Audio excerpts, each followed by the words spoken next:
enjoy your Zoa. No applause? You're all fired. Hey, good morning, America.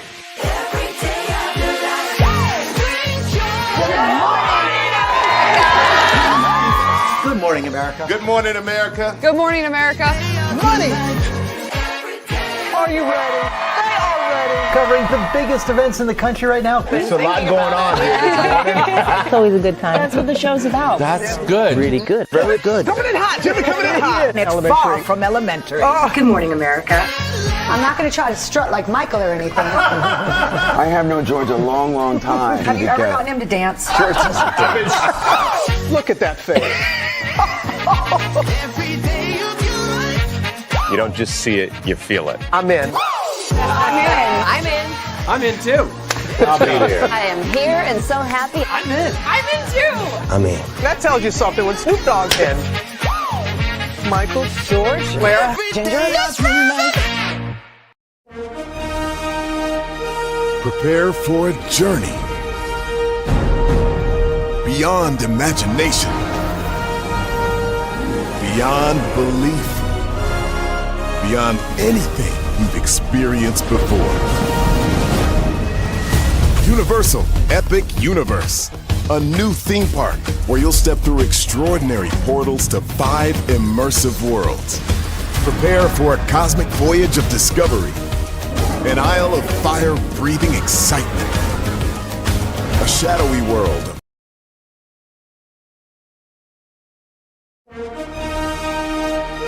prepare for a journey beyond imagination, beyond belief, beyond anything you've experienced before. Universal Epic Universe, a new theme park where you'll step through extraordinary portals to 5 immersive worlds. Prepare for a cosmic voyage of discovery, an isle of fire-breathing excitement, a shadowy world of monsters and mystery, new wonders in the wizarding world, and a new way to play. Plus the splendor of a magnificent resort hotel overlooking the park. It's all new excitement at Universal Orlando Resort. A week's worth of vacation thrills with 4 amazing theme parks, a variety of spectacular themed hotels, and incredible dining and entertainment. It's all at Universal Orlando Resort, where you'll find new adventures every day. Explore the astonishing worlds of Universal Epic Universe at Universal Orlando Resort.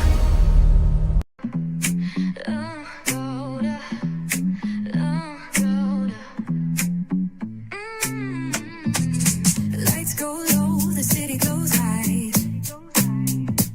Stories untold under moonlit skies. Pray lonely, got the vibe, got the flow for the culture. Yeah, you already know. Turn it up, lean back, feel the breeze. Late night truths drifting through the trees. It's for the culture, by the culture. Pray lonely's got the soul to show ya. Breaking it down, lifting it higher. Feel the rhythm, spark the fire. Headlines flip with a soulful twist.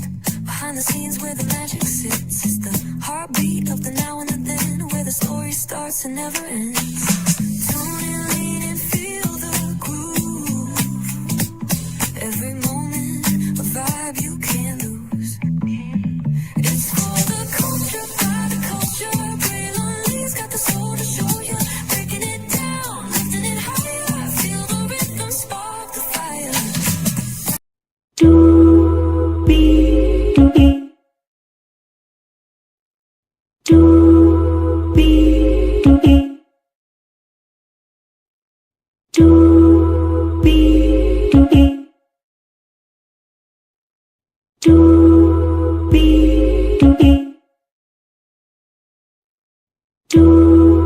be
Yo, hello.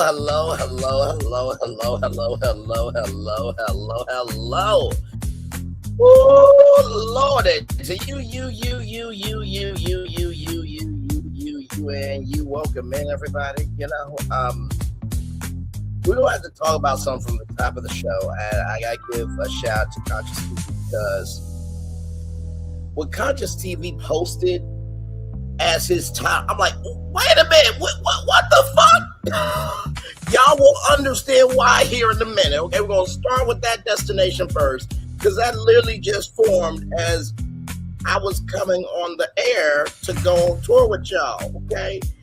And then after that, okay, we're gonna talk about 47 and this reflection pool thing, because Janine Piero, or whatever the name, I wouldn't care less. She was on Fake News Network, so she a TV personality. She had a court show back in the day, all that stuff. But she made a decision that the president doesn't do. We'll talk about that. CBS News, it looks like it will be going down in flames. Not like everybody's been saying that anyway, but I just need to here nor there, what I mean? So yes, we'll talk about that as well. Kandi Burruss and Tamar Braxton, child.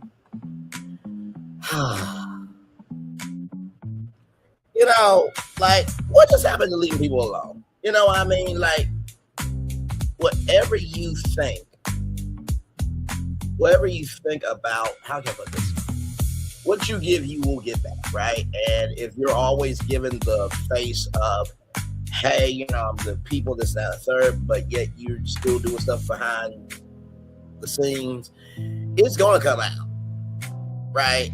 And this is why it's important to have your own platform as well, so you can always keep your voice, right? So then we're going to talk about Donovan Mitchell and Coco Jones. They are married. So excited for them. They are married. So excited for them. Emeril Lagasse, my man. One of the greatest chefs of all time, one of the greatest TV personalities of all time, really a pivotal pillar in my broadcasting career and a pivotal part of the foundation of how I, move as a broadcaster. Emeril Lagasse, his clips are going viral, so we'll talk about Emeril Lagasse.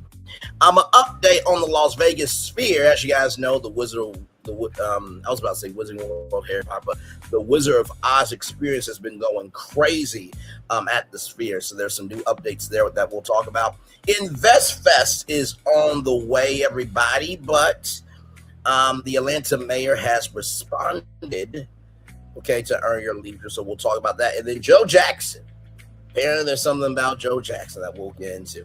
We got a lot going on this one. We got 1, 2, 3, 4, 5, 6, 7, 8 destinations for y'all. So let's get to it because higher is waiting, low is available. But either way, we got to go on tour. Yes, indeed, we do. Let me take down that iconic intro there. You see that virtual tour background? Yes, you do. You hear that virtual tour music? Yes, you do. And one thing to know, and two things for sure, that over here on this channel, a lot happens early. Roll it. It's a new morning for America's family. Sun's coming up, so make it all that it can be. You know a lot happens early. I'm Harry Smith. I'm Julie Chen. I'm Maggie Rodriguez. Morning everywhere. Come on, get up. I'm Russ Mitchell. And I'm Dave Price. And it's a little early for this. Right now, this it's a new morning for America's family. Sun's coming up, so make it all that it can be. You know a lot happens early. Every day's good when you're starting it off right. But whenever you're in the daylight, and a lot happens early. Can you feel it? And I say, Good morning, everybody. Are you girls ready for the Jonas Brothers? We have an early show exclusive. Yes. A lot happens early. A lot happens Early. The Early Show, weekday mornings on CBS. It's a new morning. it's a new morning for America's family. Sun's Yes, it is. Yes, it is a new morning. Julie Chen Moonves and to Russ Mitchell, Dave Price, Harry Smith, and Maggie Rodriguez. You are absolutely right on this channel right here. A lot happens early. Good morning, everybody. Hopefully, all is well with y'all. Y'all, let's get to this first bonus destination. And trigger warning for everybody because this is a very pivotal destination. Okay, so this just came out 43 minutes ago. Let me just show you here. Okay, here we go. Child, 47 minutes ago now. Shout out to Neighborhood Talk. Neighbors, this is crazy. TV personality Sydney Starr, known for her bold antics online, right? My God, this is just crazy. Known for her bold antics on shows, rather, and online, child, as well. I mean, for real. I'm not lying about that either. I just read it wrong. Is in legal trouble for a disturbing alleged crime. Based on records, okay, Sydney was charged in Georgia on charges of sexual battery of a child under 16, child molestation, and sodomy. Now, the exact details surrounding this arrest haven't been made public yet, but she's being held in the Happerville Police Department, booked on August 2nd, yesterday. Sydney is mostly known for past controversy where she started rumor about her and Chingy, social media drama, and appearing on Love and Hip Hop New York and Baddies. So, for those of you who don't know, Sydney Starr said that her and Chingy slept together this third. And back in the day, you know, being a trans person was not cool at all, and being gay was not cool. All being lesbian wasn't cool. I mean, y'all remember Ellen and her whole sitcom controversy. And so because of that, Chingy lost his career, which is sad because Chingy, I've always loved Chingy, you know what I mean? And so you can't make up rumors on people. Like I said, this just literally came out 47 minutes ago. So breaking news. My shout out to Conscious TV because he was the first one on it. And when I saw it, I was just like, wait a minute, what the hell? This is how we're starting off on a Monday? But okay. So, now that you're informed of that, let's get to the destinations, okay, of our show, okay, my God, today. 47 disagrees 100% with U.S. Attorney Janine Pirro on reflecting pool damage rights. Vandals! Not a vandal talking about another vandal like Ticket TV is saying everybody's stupid, but also he is stupid as well. For those of you who don't know, Ticket TV has been making checks to his ass can't cash, saying which content creators are going to get sued, which content creators are going to lose their channel, this, that, and third, without any factual paperwork to show for it. He changed his mind from, you know, we don't need to accuse these boys of being the suspects, right, to now being upset that Officer Tatum, race-baiting Tatum, you know, withheld video of other people that, they were not part of it because they didn't deserve to be doxxed. And then he said, everybody on Horn Island is a witness. So the motherfucking flip-flopper that he is, just like the president is. So 47th white ticket TV, but that's neither here nor there. Update with 47's statement. President 47 is sticking with his go-to explanation of vandalism for the P lining of the reflection pool. Oh, God, that U.S. Attorney Jeanine Pirro has concluded was the result of a no-bid contractor's botched installation. On Truth Social today, 47 writes, I disagree 100% with Jeanine Pirro, U.S. Attorney for the District of Columbia, on the reflecting pool.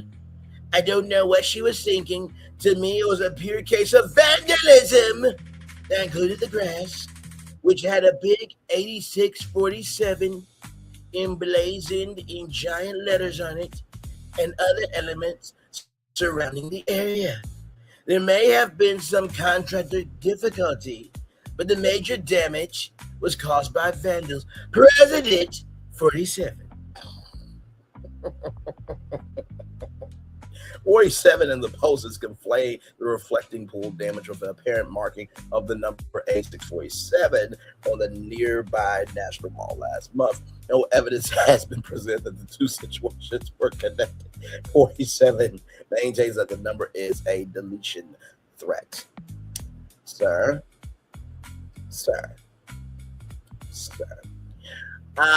You have been, I can put this. There's been 4 times that people have tried to delete you, sir, because of your behavior, right? So I sincerely do not get how he can be out here like Ticket TV is talking about everybody else, this, that, and third, saying who's stupid, who ain't, who broke, who ain't, but yet Ticket TV got 10 YouTube channels. So who really broke, son? But anyway, it's just crazy to me. Like, he or she who has not seen cast the first stop. Right, you can't talk all this shit and not expect for anybody to talk shit back to you. Like, come on, now. That just don't make any sense to me. But moving on, here is the quote here, and that is the picture there, and that's not even the same thing. So, previously, contradicting claims made repeatedly by President 47, just like contradicted claims made repeatedly by Ticket TV. U.S. Attorney Jeanine Pirro now says she will seek to dismiss a felony charge against former Olympic canoeist David Hearn, who has been accused of ripping a small square piece of the new blue lining from the removed Lincoln Memorial reflecting pool. In a motion filed Friday evening, federal prosecutors conceded that damage to the pool was a result of a botched installation, not vandalism. In the build-up to the 47 renovated pool's intended 4th of July unveiling, the new blue line began peeling as the water turned green with algae bloom. I know. We gotta take the victories where we can. Now, I don't mean that we want the pool to go bad, but it's just like everything he touches turns to shit. Just like Ticket TV says shit out of his mouth all the time. That, by the way, is authenticated, bro. Not authenticated. You can't even pronounce words right, bro, but yet you calling people stupid. I can't do it. Okay, moving on. The very problem the 47 Aura restoration project was to have fixed. Just last month, following Hearn's indictment on July 2nd, Pirro said that prosecutors had tremendous evidence of Hearn's guilt and that he faced up to 10 years in prison. Hearn has consistently denied the accusations. So ain't it funny how things just turn around? That's why, like, the president lost because he made a check that his ass can't cash and should really just shut the fuck up. Like Ticket TV should shut the fuck up. Both of them wastes of life that both of them should have been swallowed by their mothers. They will clickbait and do anything for attention because they're not being loved in real life. Just saying. Hearn has consistently denied the accusation. The cost of 47's pool renovation has ballooned to more than $14 million. Yesterday, federal prosecutors blamed the contractors hired by the Interior Department on a no-bid contract for the mess, saying that the renovation itself has caused widespread damage to the lining. Bureau now accuses the Interior Department of misleading prosecutors on key facts, including that the department withheld evidence that the line had begun to peel within 2 days of the project's completion. Bureau said the department has insisted that nearly all of the damage had been the work of vandals. Bureau's new stance on the matter marks a significant break from a usual lockstep side of 47. The former fake news, Fox News, slip of the tongue, y'all, slip of the tongue. Fox News on-air personality said in her motion last night that contractor Atlantic Industrial Coatings rushed to complete the renovation project prior to events associated with the America 250 celebration. 47 repeatedly said the newly blue pool will be available for the 4th of July celebration.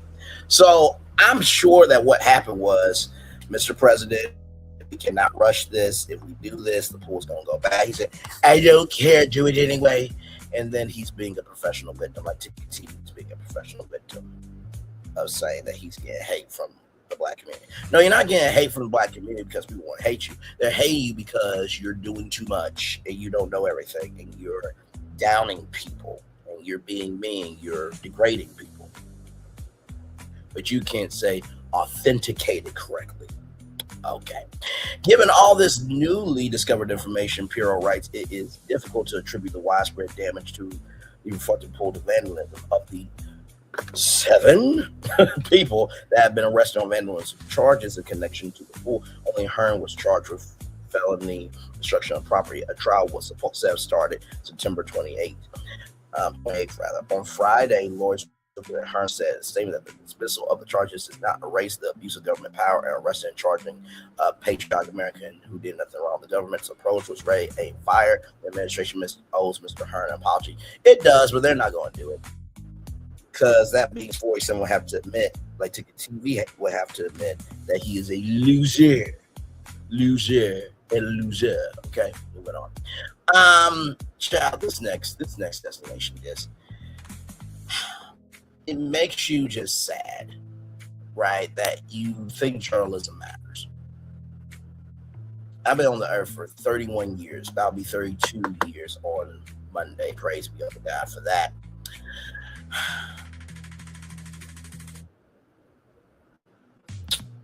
This just, y'all see the title. From Variety.com, CBS News correspondent Trevor Phillips says editor-in-chief Barry Weiss will either change the world or crash and burn. You see that correctly there. Will either change the world or crash and burn. Will either change the world or crash and burn. Okay? Recently appointed CBS News correspondent Trevor Phillips has been given a typically forthright assessment of his new boss, Barry Weiss. Barry and her team have a huge tanker of a network, news network or organization to turn around, and they are assembling a little team on the bridge, he told the Daily Telegraph. The great thing about her, she is one of those people who will either change the world or crash and burn. But when they crash and burn, it's a Technicolor. What? Why would you say in Technicolor when things crash and burn? Like, I don't get that. Like, are you celebrating that this organization is going to be like in smithereens? Like, I don't get it. Phillips, who has been a correspondent for UK's Sky News since 2021, was handpicked by CBS News editor-in-chief Weiss to join the Paramount-owned network as senior global affairs correspondent. Oh, she picked a black person. Wow. But isn't David Ellison, Larry Ellison, who are connected to the president, aren't all 3 of them racist? I'm just asking a question, ladies and gentlemen. He will also join 60 Minutes, a veteran writer and broadcaster, as well as a former politician. Phillips was previously chair of the United Kingdom's Equality and Human Rights Commission, and in 2022 was knighted for his services to equality and human rights. He is set to move across the pond this summer to take up the new role at CBS. You know I'm 72. It's a great venture, he said. Weiss's offer. Who turns down adventures if someone is willing to take a chance on you? The only adventures that this guy's going to be doing is going around the United States of America and doing live shots talking about what's happening overseas. Like, stop. Like, they could even get a passport for Tony DeCopel when he was in, I think, Taiwan, I think, or something like that. Oh my God, this is too much, y'all. It's too much. Shout out to Etna Mode and guest. To mark the move, Phillips gave a wide-ranging interview to The Telegraph in which he gamely discussed some of the controversy that had swirled since Weiss was appointed to her role last year. In the U.S., the controversy has been framed as CBS is becoming anti-woke, but that's not what Barry's about. Phillips says she has her own views. The Free Press is a right-wing news organization. I say news organization in quotes, some of which I'm sympathetic to, some of which I'm not. But her point is it should be the heterodox. There should be a variety of voices. They had to hire an ombudsman and got rid of their DEI initiative. So, like I said, I'm surprised Nate Burruss and Gayle King still have jobs there. I'm just saying. Let's keep it going, rather. He wouldn't comment on rumors that report Holly Williams, who works in CBS News London Bureau, have been taken off an interview with right-wing politician Nigel Farage in favor of Phillips, but said what's interesting in politics now is this current thought represented by Farage, Gianna Mayani, and Marine Le Pen, which essentially says the way we have done unconventional politics is a bust in a new world. We need to do things differently. We're trying to keep fit into the old right-left duopoly. And I don't think that's quite right. The interviews I'm interested in will include that group of leaders. I'm not the smoothest presenter on television nor reader of the auto cue, but I guess they think I manage the chaos of live guests well. Phillips at broadcast journalism has to some extent become the creature of entertainment. We need to return to the business of reporting. To put it in its crassest terms, the story needs to come before the reporter. Too many people who do what I do put themselves between the viewer and the story, and that's not our job. The only intelligent thing that he said, okay? Moving on. It's the fact of either change the world or crash and burn. I cannot. Now, speaking of crashing and burning, oh my God, let's talk about this Kandi Burruss and Tamar Braxton thing. I saw it over the weekend. And I'm just like, okay. Shout out to RollingOut.com celebrating 25 years on to the next 25 years. Kandi Burruss unloads on Tamar Braxton what she said. Kandi says their Essence Fest run was anything but friendly, and Tamar tells a different story, okay? Kandi Burruss made it clear on her podcast, speak on it. Sorry, it's that intro. It's your girl Kandi. I'm about to speak on it. Like it's no. That she does not like Tamar Braxton and considers her insincere. Now here's the thing, right? This has been going on for quite a while, and when Celebrity Big Brother happened, Kandi and Tamar both said that, hey, they talked about it in the house because they had no other choice. They were locked in the house together for what? I think it was 30 days instead of 3 months because it was a shorter season. I think it was during the Winter Olympics. And they said they handled all their issues, right? So everybody was like, yay, good stuff. Like good for Black people getting along. And then it just kept going after that. So, hey, two people, one person. Now, welcome and glad to have you here. She says she intentionally avoided shaking Tamar's hand during an encounter at Essence Fest Black Women in Music ceremony last month, explaining she isn't willing to act cordial with someone who regularly speaks negatively about her. What happened between them at the Essence Fest event? According to Kandi, Tamar's appearance during the ceremony came as a surprise, since Tamar wasn't among those being honored that night. Kandi has pushed back on suggestions that she deliberately left Tamar out of a related social media post, saying she only included photos of the women who are actually being recognized. Video of the moment showing Kandi appearing visibly unenthused circulated widely online afterward. Did something else happen after the Essence Fest? Yes. Kandi says a separate encounter took place at Atlanta event about a week after the festival. Now, I did watch the episode because, context, conjecture, and connection is everything. Apparently, Kandi Burruss, now I wasn't there, so this is what Kandi's saying.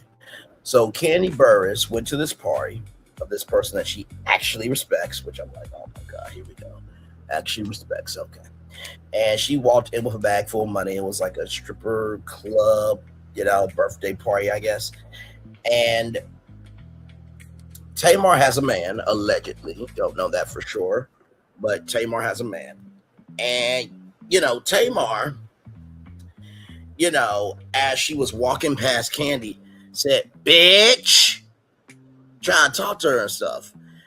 And then as Kandi Burruss was sitting down, Tamar's man sat down next to her. So that was a whole situation. Where she alleges Tamar walked past her and made a disparaging remark without being provoked. Kandi said responded by ignoring Tamar for the rest of the night rather than escalating things further.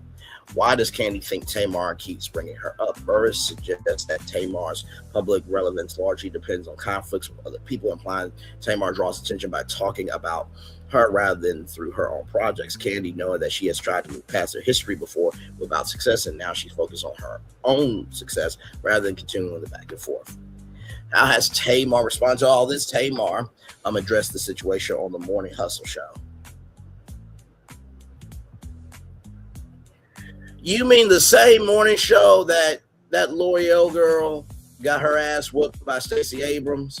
The same morning show where she got big mad that everybody called her nah boo boo, Michael B. Jordan bigger than your existence. Child. Like, just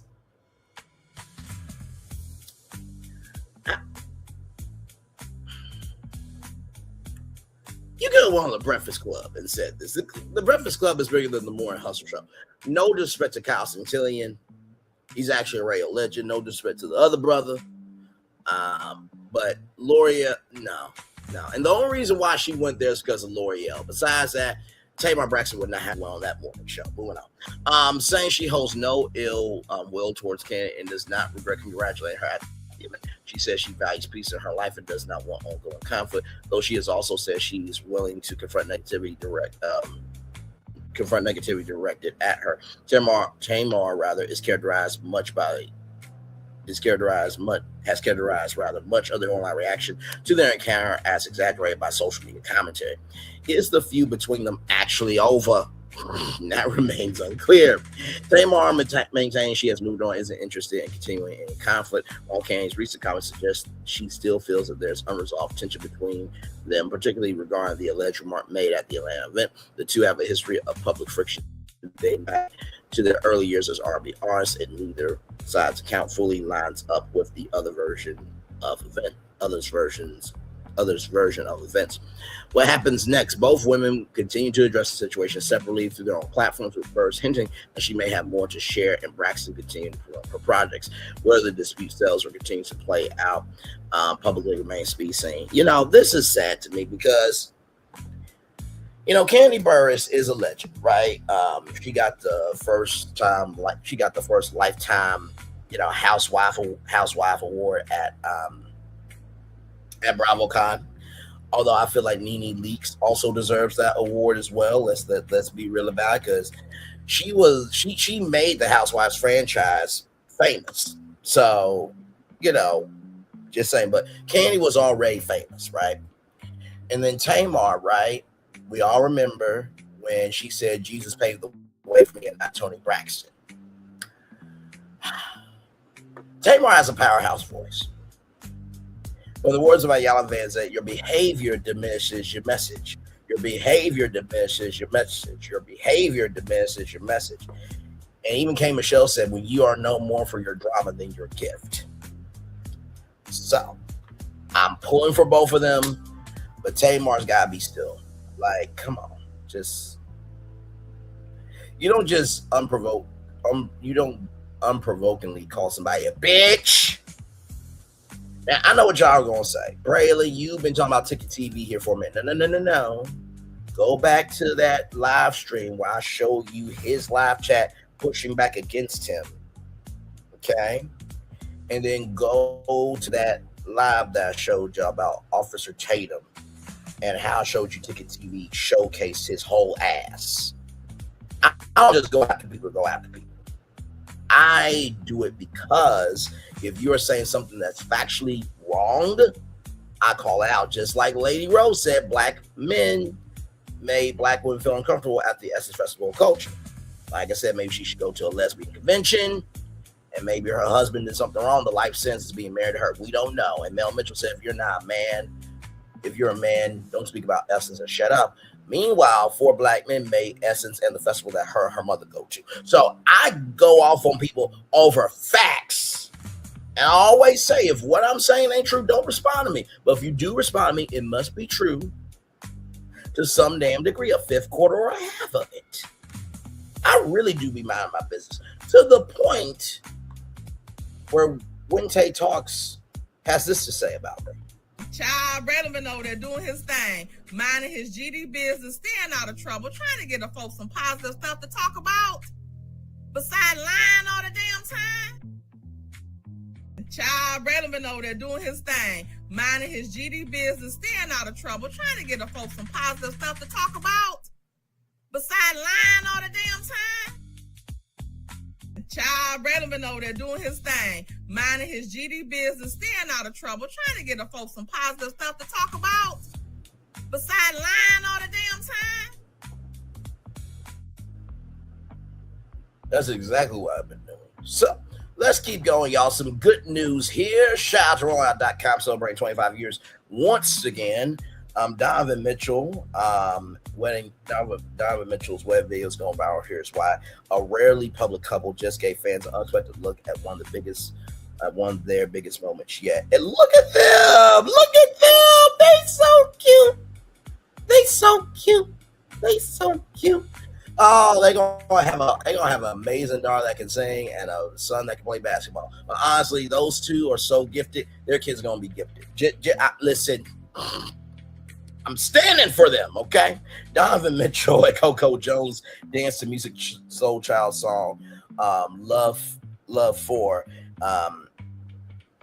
Music Soul Child Love for their first dance, rather. As a married couple, the footage of the moment has spread quickly across social media since surfacing this weekend. The clip marks one of the only public glimpses that fans got into the Cleveland Cavaliers star wed to the Grammy-winning singer and actress, rather. How did fans find out about the wedding? Neither Mitchell nor Jones have confirmed the marriage themselves, staying consistent with how private the couple has kept their relationship overall. Instead, footage began circulating after being shared online. A clip attributed to a video photographer spreading across social platforms, prompting fans to celebrate the milestone before either partner has had to worry about publicly. How long has Mitchell and Jones been a couple? The relationship dates back to 2023 with a two-man networking event where creators that did allow phones, a detail Jones has said helped them connect without the usual pressures of public attention. They went public with their engagement in July 2025, a moment that followed a demanding stretch for both of them, including Mitchell's NBA season and Jones' sold-out tour. So here is the clip here. Ever since that first moment I spoke your name, from then on. Look at them! Oh, I love love, man.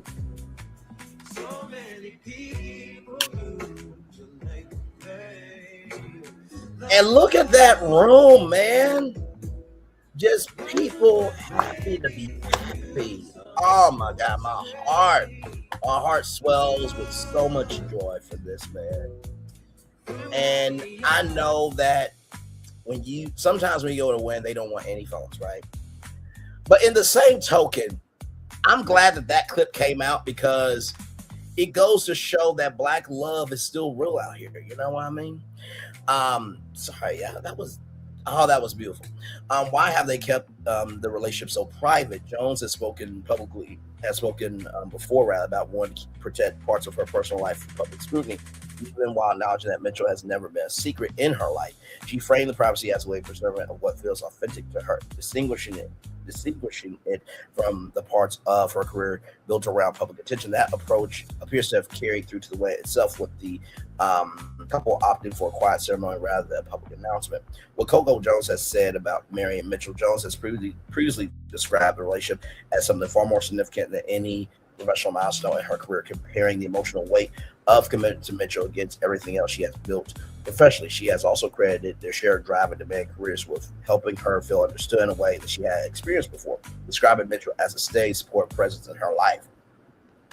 How fans are reacting, the reaction online has been overwhelmingly celebratory, with fans using playful nicknames tied to Mitchell's Spider-Man persona and sharing congratulatory messages across platforms. The wedding news arrives at a high point in Mitchell's career after he signed a $273 million contract extension with the Cavaliers this summer, locking him into the franchise through 2031. Congratulations on that $273 million. Well done to you, good sir. What comes next for the couple? Mitchell is expected to lead Cleveland's championship push over the next several seasons following his extension, while Jones continues to build her music career with ongoing touring and recording commitments. Both have spoken about the grounding influence they provide each other amid busy schedules, suggesting the next chapter for the newlyweds will unfold largely out of public eye, much like the rest of their relationship. And you know what? There's nothing wrong with that. There is nothing wrong with that. I think the fact that Coco Jones and Devon Mitchell, they want that marriage to be so good that's, listen, it's us against the world. Let's only be about the sounds we want to hear and be focused. More celebrities need to do that, because some of y'all are doing too damn much out here. And some of y'all think you somebody important like Ticket TV when really you ain't shit. Good damn. All right, y'all. So let's talk about Emeril Lagasse. My man, Emeril Lagasse. Here we go. Here we go. From RollingStone.com. Bam! Emeril Lagasse knows why his whole cooking show is going viral. It's what people want. The one-time king of daytime TV cooking discusses what made Emeril life so special, why it's trending now. Plus his rock and roll past, reconciled with Anthony Bourdain, and more. There he is, right there.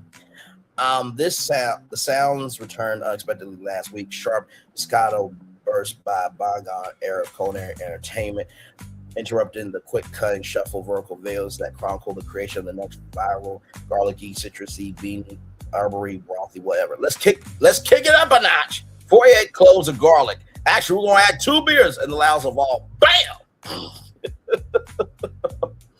Emeril Lagasse, the chef, restaurateur, and one-time king of daytime cooking, which, by the way, okay, Emeril Lagasse should have had daytime talk show before Rachel Ray. You're not going to fight me on that, just like Ticket TV is not going to fight me on the fact that he is a fucking hypocrite. He has the black imagination to tell other people how to think when he believes his word should be gospel. Said no one ever.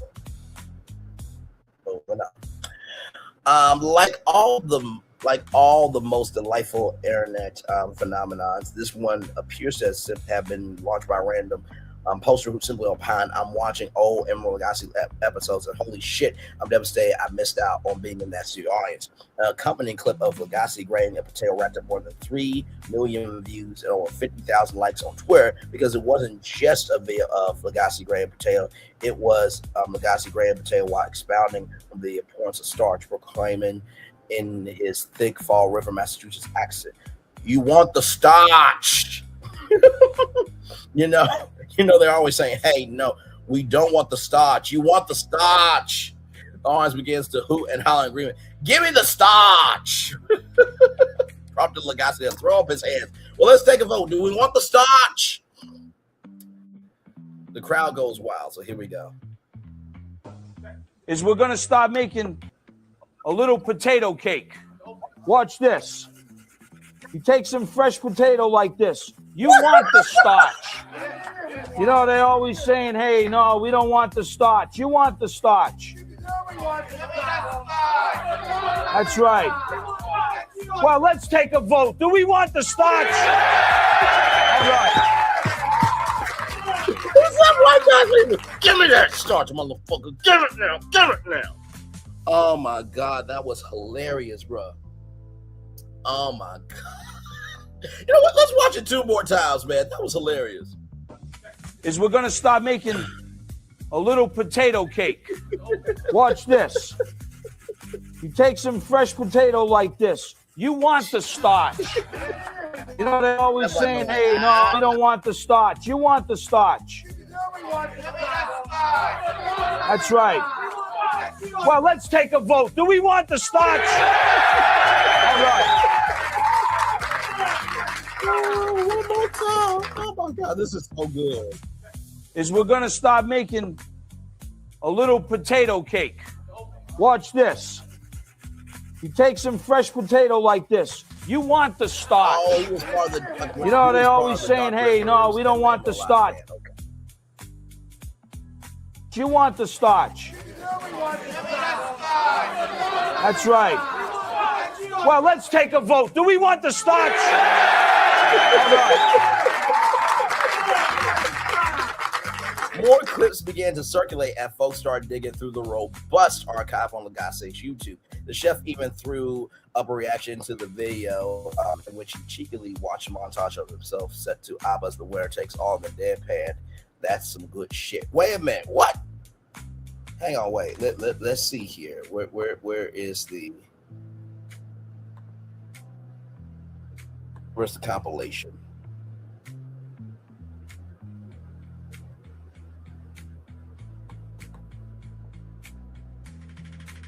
Where's the compilation at? Okay. Because I want to see this.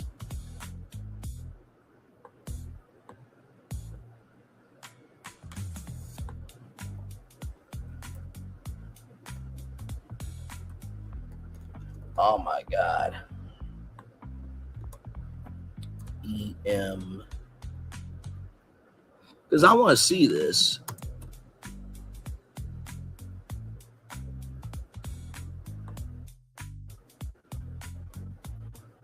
Damn it.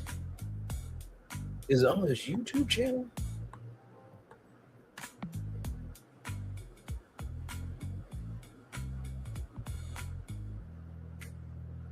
Oh, you know what? Hang on. Let me go to his Instagram. Because maybe that might be it. Instagram. Let's see.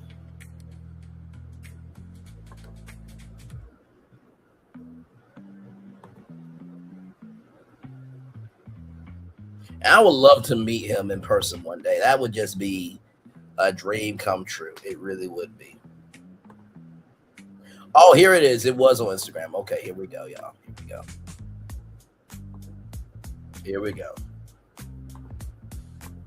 No more race to play.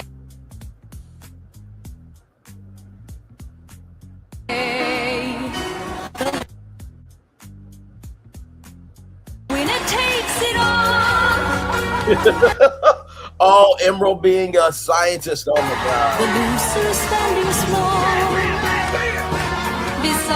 He was a vampire too. Oh, he was game for anything. That's the thing that people loved about him the most. He was so game for anything.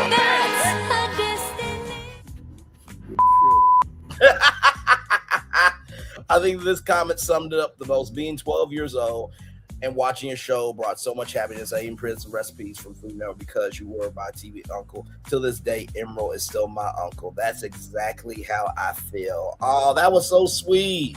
Let's read some more comments here. Aww. I attribute my love of cooking to watching Emeril as a kid in the 90s. 15 years later, I can't cook without saying BAM every time I season.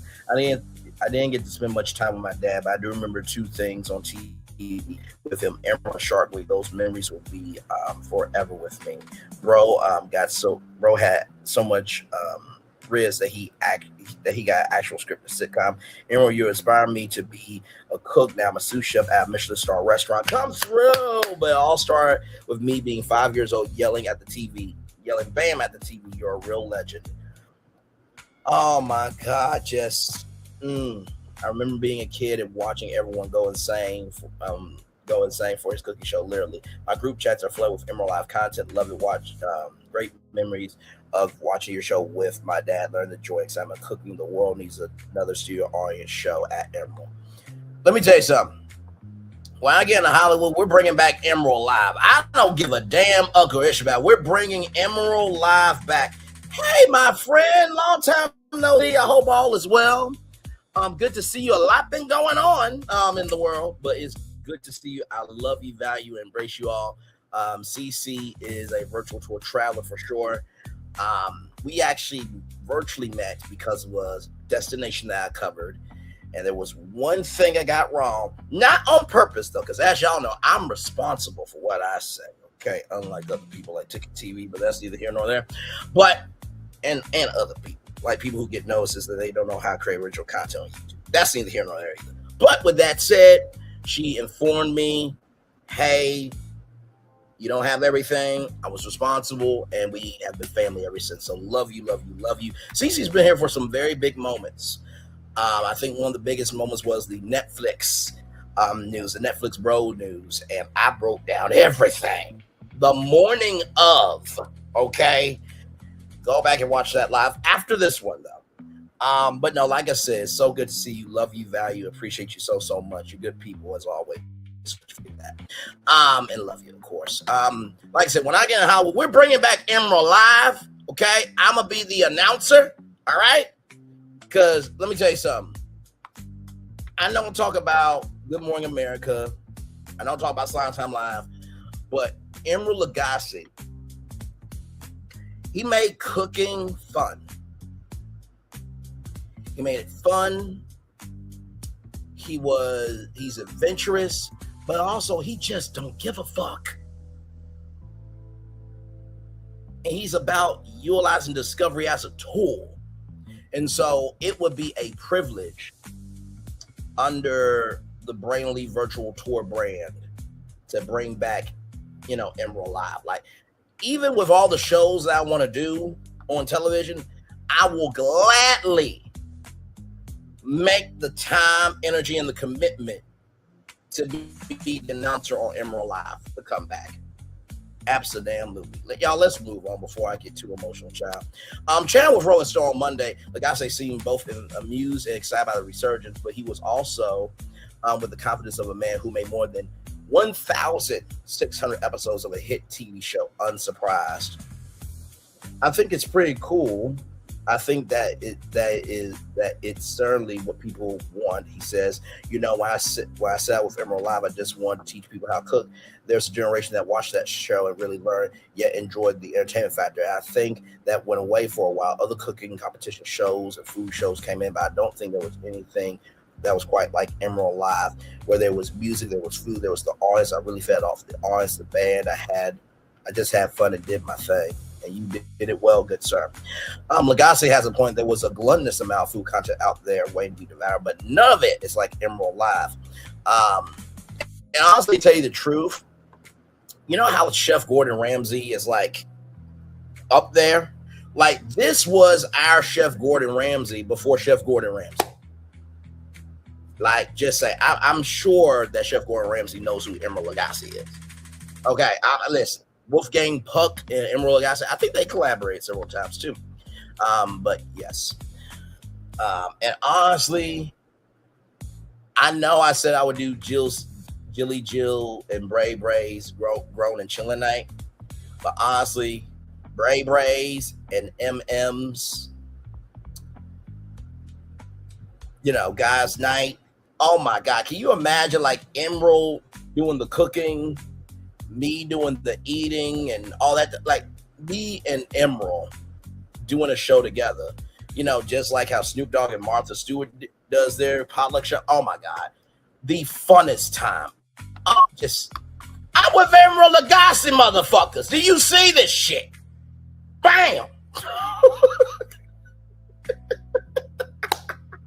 You'll find all kinds of cooking videos on TikTok, Instagram, and YouTube from professionals and amateurs alike, many of whom offer the engaging personalities and great recipes we crave, but for better or worse, they create for the phone, and the phone is not going to compel you to grab that comedically oversized pepper grinder and kick it up a notch. I swore I was done posting, but this is just too good. The man could not miss. And I hope that this person, Nacho, every day gets to meet Emeril, because, listen, I think if people are showing you love, embracing you, and showing the care about you, I think, even if it's just a video call, like, wait, Emeril's on my phone! Bam! What the fuck? I think that would be cool. Let's continue on. You know what? I'm kicking it up another notch. Yeah, baby. Yes, indeed. Look at that right there. Amen.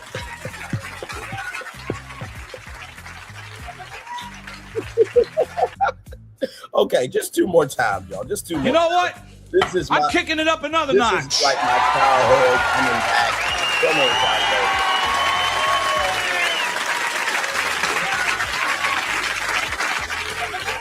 Oh my God. One more time. You know what? I'm kicking it up another notch.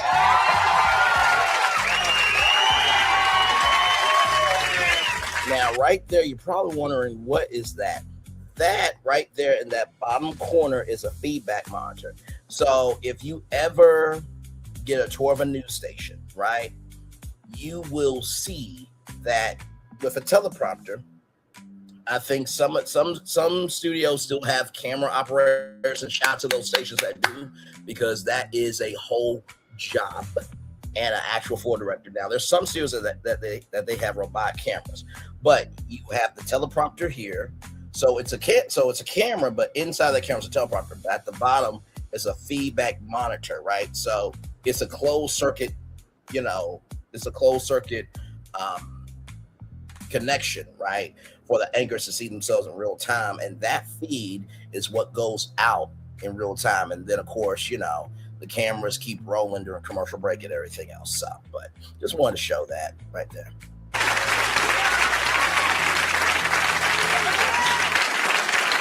Oh man. Speaking from his longtime home of New Orleans, Louisiana, led by Tar Roulette, that the good times roll, baby. Lagasse reminisced on what made Emeril Live so unique during its heyday from 1997 to 2010, and why it still resonates today. He also discussed his evolution as a performer, his little-known history as a drummer who gigged with Aerosmith, his one-sided feud with Anthony Bourdain, and how he and his son EJ, short for Emeril John, Elton John and Emeril John, listen, the cooking and singing to him, listen. Okay, can you imagine that though? Like, EJ and Emeril making a full course meal, and then Elton John is performing as you're eating your dinner. Oh my God. Listen, if y'all do that cooking and singing tour, I need my cut. Thank you very much. Have turned Lagasse New Orleans flagship Emerils into a 2-star Michelin restaurant. How would you describe the appeal of Emeril Live and what separated from other cooking shows on TV? At the time, there was no cooking show that had a live audience. That included Rachel Ray, by the way. So just want to say that, Okay, all right, moving on. There was no cooking show at that time that had a band. I think people got that. I was just ready with that. My goal was to really have fun and teach people how to cook, or how to shop, or about wine and spirits. The guests that I had also had a connection to food, so it wasn't like a movie star coming on and talking about their latest movie. We never went there. We always had either a musical guest or a culinary guest that believed in the show, believed in the subject, which was teaching people how to cook. How did you develop as a performer? Did you always have the quality in you, or was it something that you learned? Well, I don't think a lot of people know that I turned down full scholarship for music to go to cooking school. So I was a kind of young performer. I was kind of a performer in young life. Oh, wow. I did not know that. Wow. What did you play? I was a percussionist. I played in various bands, from rock and roll to symphony to jazz. Oh, you know what? That makes sense, how he had Doc Rivers in the Emeril Live band. Oh, my God. Okay. Make a loop-de-loop and pull, and your shoes are looking cool. Understood. So I was always sort of on stage, maybe not quite as big, but certainly on stage playing in bands. I played a group called New England in the very, very beginning days of Aerosmith when they were playing in St. Parks. We were the backup band for them. Then there was the St. Anthony's Band, which was maybe a 40, 50-person Portuguese marching band. So we were playing these weekend festivals in New England, and that was a big part of my life. And that was a lot of fun playing in that sort of orchestra type setting. Do you ever still play? I play occasionally. I don't have a sub. I have a couple of timbales that are exposed that I bang on every now and then, but I don't have a full sub and play like I used to. I was going to ask about your relationship with your band leader, Doc Gibbs. It all makes so much sense now because I've seen some clips where you just start banging on a few things and then all of a sudden you two are jamming together. Doc was an amazing guy. He was not only an amazing musician, but he just knew the spirit of the show. He knew the spirit of me. He knew that I could be spontaneous. You never know when I was going to start messing with Doc Gibbs. Sometimes we'll just play a couple of riffs, but sometimes it will be a full-on song that the band was doing, and it was a lot of fun. We had a lot of guest musicians from Sammy Hagar to Willie Nelson to Billy Joel. They had to have a connection with food, though. Like Sammy's a really good cook. Billy loves Italian food, loves to eat. Willie's country boy and loves country food. There had to be a connection. So here is an impromptu tuna beat. Why waste this tuna right here, right? I mean, why waste? Well, it's really cool right now, okay? It's perfectly cool. So now what we're going to do is we're going to mix that together. And then as it just sort of all gets...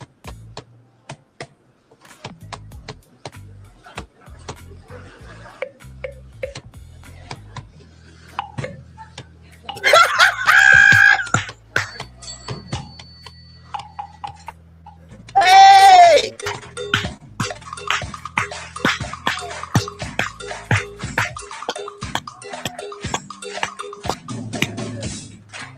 Listen. So that was a little tuna dance by Doc. Can you imagine like Cardi B on Emeril Live? She would have been twerking up a storm. Listen, I would have loved to see it.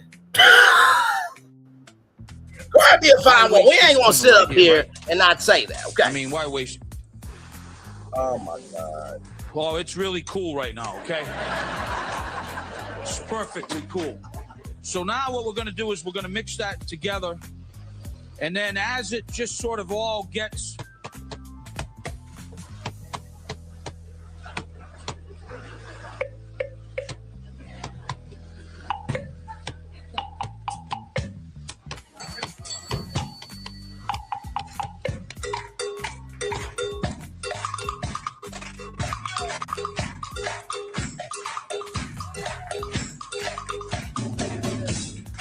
All right. So that was a little tuna dance by Doc Gibbs. One more time, y'all. Why waste this tuna right here, right? I mean, why Oh, I waste... love what we do over here. I really do. Well, it's really cool right now, okay? It's perfectly cool. So now what we're going to do is we're going to mix that together. And then as it just sort of all gets...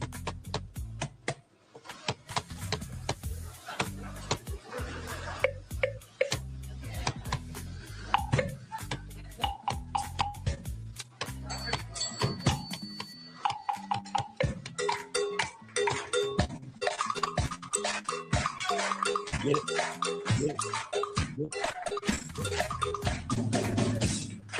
All right. So that was a little tuna dance by Doc Gibbs. What do you remember about your first experiences on camera? Were you a natural? No, I was terrible. When I first started, I did a couple of shows. One was called How to Boil Water. One was called Emeril and Friends. I got fired from both of them because I was terrible on camera. I was a typical chef. My head was down. People were looking at the back of my head instead of my face.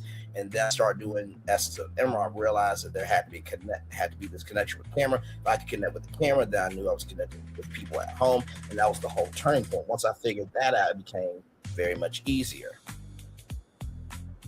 Did Essence of Emeril also have a live audience? No, it was basically 4 camera people, a stage manager, and people in the control tower or the control room, and the culinary crew. 4 or 5 people would be in and out the studio from the kitchen because, you know, we really cooked. It was funny when people asked me where BAM came from.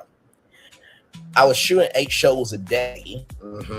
Yeah. Yeah, that's how. So if you're wondering how there's so many episodes in a season, for example, let's just say I wanted to do, an interview show, right? I could tape 20 episodes in 1 week. 5 on Monday, 5 on Tuesday, 5 on Wednesday, 5 on Thursday. That's 20 episodes in a season. Steve Harvey, he tapes 185 episodes to 200 episodes of Family Feud in 6 weeks. So that's 5 to 6 shows a day. Okay, so 8 shows a day. Yeah, that is typical. Because of my restaurant schedule and being a food show, the crew, and particularly the camera people, stage manager, they wanted to eat the food I was cooking. So all the food would go on a table. We'd do 4 to 5 shows, break, and then they would attack the food. And then when they come back, they were in a food coma. So bam, came from waking them up. It's like, hey, people, we're still working here. I'd be looking at a cameraman. He'd be on the gym, and you can see his eyes were rolling. You can see he was ready to fall asleep. Just bam. Oh, okay. I'm up. I'm up, Emeril. I'm up, brother. I'm up. As you found your footing in front of the camera, especially as Emeril Live hit its stride, did you ever feel like you were playing as Emeril character? No, it was pretty much myself. I wake up and figure out how I was going to do it better than yesterday. I just go and do my thing. We got to a point where we were shooting 2 Emeril Live shows a day. It was a big production, a big crew, particularly managing the audience and what goes with that. Boy, I tell you, it was a lot of fun. I absolutely had a blast doing it. The audience participation element seemed like it was a huge part of that. Was it something you wanted to incorporate from the start? Yes, I didn't choose the audience. I didn't play anybody in row 1 or 2 or the back. It became very popular, so it was pretty easy. I mean, people waited a long time for tickets, so it wasn't like we had a hard time getting an audience. People really wanted to be there and be a part of it, and it wasn't rehearsed. If I would say, I'm going to add a beer, then all of a sudden they're getting crazy out there. You know what? I'm gonna add 20 cloves of garlic. Oh, my childhood. Oh my God. This was a great way to start off a Monday. Oh my God. It was like the roof came off. Some clips appear to be from special episodes of the audience is made entirely up of men. Were those specific episodes you did? If so, were you hoping to achieve or showcase something with them? I think that's just the clips being shared. It wasn't planned that all the shows were men, because even though there was a great connection with the firemen, policemen, etc., there was also a side where there were a lot of women. I think it's basically those clips. I don't know who picked them. Whoever they did, they sort of went for more of the manly episodes. And I think that's true. You know what I mean? Like, for example, if it was football season, of course he would do an NFL, right? But women love to cook as well. They do. There was this movie that I watched on Tubi called Julia and Julia. It was great. Meryl Streep, the legendary Meryl Streep, Julia Child, trying to learn how to cook as there is a blogger. This was based on a real story, actually, as well, that she was doing a new recipe every day and her blog just started growing. So, yeah. Hey, one person, welcome in. Glad to have you here. Do you think your show helped change the way some men relate to cooking? In those days, I felt like guys were probably the weakest part of the cooking side of things. Like they just didn't get, or maybe they didn't just want to get, or maybe they wanted to watch their spouse do all the cooking. So then all of a sudden it became a huge interest with guys that wanted to learn how to cook. So there was this big segment of the arms. Then there were the teenagers. That was the next group, those 12, 14, 16-year-olds that wanted to learn how to cook. And it's funny because all this time later, I run into people and they'll come up to me and say, not only did I watch the show with my grandma, but you taught me how to cook. I get that at least, honestly, 25 times a week at least. And how amazing is that? That show that you did from 1997 all the way up to 2010, that you get that compliment 25 times a week. Just, oh my God, just, all I can say is this. Incredible. Bam, credible at that. Okay, listen, I'm sorry. What you want me to do? You saw the thumbnail. You know my voice is dim. You know why you're here. Even today, besides being very serious in our restaurants, and particularly the flagship, I'm still trying to teach people how to cook. Even my foundation, the Emeril Ghazi Foundation, the inspiration is mentoring young people. But the bottom line is that I'm still trying to teach people how to cook. Emeril Live had a hugely successful run, but you did receive a lot of criticism too, this TV celebrity chef thrown around as an insult. And if we look at today's society with how many TV chefs there are, TV celebrity chefs there are, rather, I mean, come on, no, not too much on my man Emeril. Were there moments where you doubted yourself, or was it tough to grapple with criticism? I just kept my head down, kept pushing to do what I love to do, which was just connected with people. And my connection is through food. I guess that's life. In life, there's always criticism. There's criticism in my day-to-day life as a chef, restaurateur. Some people love it, some people don't. Some people don't like sweetbreads, and some people don't. It's just really one's opinion, and that's the way I looked at it. I can't let that get in the way of what I can't let that get in the way of what hang on, make sure I'm reading this right. I can't let that get in the way of what I'm trying to do. I'm thinking that's what he basically was just saying. I can't let that get in the way of my mission in so many words. I think that's what he was trying to say. You famously had this sort of one-sided feud with Anthony Bourdain, who frequently called you out for just being a TV chef and not a real cook, but you did eventually become friends. What do you remember about getting to know him and watching him change his opinion of you? Well, basically, I called him out because there was a lot of talk about me from him, and then we were finally face to face, and it was just like, hey, Tony, you don't even know me. You haven't been to my restaurant. So I think before you keep talking, maybe you should come and eat my food. Maybe you should come to the restaurant and see how I am as a chef and a restaurateur. And he did it and immediately stopped him when we went away and we became friends. Exactly. That's how most of the time it works. You know, you only know what you do and do what you know, right? And let me tell you something, like, how else was cooking going to, come out? I mean, Julia Child did television cooking, right? Well, Anthony Bourdain going up to Julia Child. Not to mention, too, Anthony Bourdain is on TV talking about food. So, like, just, bruh, come on now. I still love Anthony Bourdain, one of the greatest people of all time. Your 23-year-old son, EJ, recently took over your flagship restaurant. It's now got a tasting menu and has earned 2 Michelin stars, and congratulations on that for sure. I read that you take on some shifts as a line cook every now and then. What is it like working with and for him? Oh, we're having a blast. We planned this thing together after he did his training in Europe. I finally phoned him in London and said, okay, it's time to come home. We're going to do what I've been wanting to do for 20 years. He came back, we put our brains together, our heart and soul together, and we shut down the restaurant, totally gutted it, and rebuilt it the way we both felt we wanted to rebuild it. And that's something I've been wanting to do for a lot of years, even starting back at Commander's Palace, the legendary Louisiana Creole restaurant where Lagasse worked early in his career. We went from like 32 tables down to 11. Wow. Only 11 tables. My God. Reservations for that place got to be booked to the gills. My Lord. Tasting menu only in the dining room. We have the wine bar, which is a la carte. We have a great wine program, great cocktail program. I believe it's some of the best service in the South, if not the country. And then he and I work together, but he and the chef de cuisine, Emily Van Dyke, are basically running the show. I'm sort of like the coach, or they'll stick me in the company station, or they'll just say, why don't you just go hang out here? The flagship is really my love. 36 years old, and we're still evolving. That's a really good feeling. Now having EJ at the helm with our chef de cuisine, we got a great team that he's put together. It's really great to see with these young people how dedicated and passionate they are. So that is the story there of Emeril Lagasse. Thank y'all for indulging me with this. I mean, sincerely, I hope I get to meet Emeril one day.